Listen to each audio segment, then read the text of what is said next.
এই ভয় যখন একটা মানুষের অন্তরে থাকবে, তখন মানুষের জীবন, সম্পদ এবং ইজ্জত এই লোকদের হাতে নিরাপদ হয়ে যাবে ইনশাআল্লাহ। গত 10 মাস তার প্রমাণ। এত মজলুম আমরা, তারপরে আমাদের কর্মীরা ছাদাবাজি করে না, দখল বাণিজ্য করে না, মানুষকে ভয় দেখায় না, গায়ের জোরে কোথাও কোনো বাড়াবাড়ি করে না। হ্যাঁ, 2-1 জায়গায় সামান্য ব্যতিক্রম হয়েছে, পান থেকে সামান্য চুন ঝরে পড়েছে, আমরা গলার চেপে ধরেছি, আমরা কাউকে খাতির করি নাই, ঠিক মতো তাকে আমরা আমাদের শাস্তির আওতায় এনেছি। এরপরে কোথাও কোথাও আমরা আইন শৃঙ্খলা বাহিনীর হাতে তুলে দিয়েছি। এরপরে তার পক্ষে আমাদের কথা শুনে ওখানে গিয়েছে, তার পক্ষে আবার আইনে লড়াই করে তার বেরো করে নিয়ে এসেছে। কারণ সে যেহেতু আমার আনুগত্য করেছে, কথা শুনেছে, এখন অপরাধের তার বিচার হবে, বেইল সে পেতেই পারে।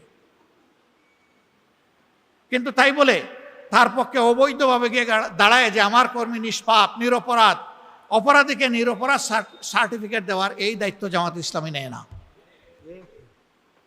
তার ঠিক উল্টা চিত্র দেখি।